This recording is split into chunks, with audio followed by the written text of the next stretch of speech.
तर हे आहेत नदीतील मळ्याचे मासे. आज आपण यांची रेसिपी बनवणार आहे.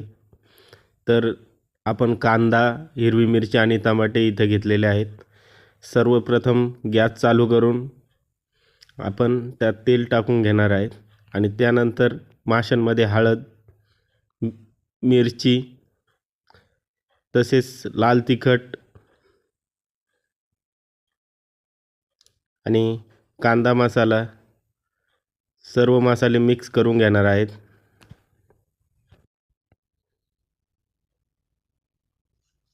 सर्व मसाले टाकल्यानंतर आपण त्यामध्ये मीठ पण टाकून घ्यायचं आहे आणि सर्व मासे हाताने मिक्स करून घेऊयात. तर खूप छान प्रकारे असे मिक्स करून घ्यायचे आहेत. त्यानंतर आपण कढईमध्ये तेल गरम करण्यासाठी टाकूयात.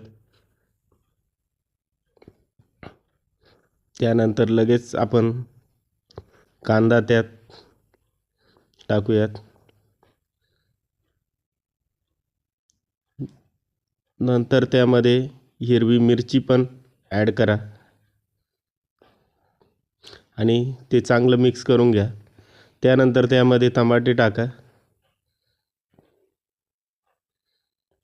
आणि थोडंसं नमक चवीनुसार.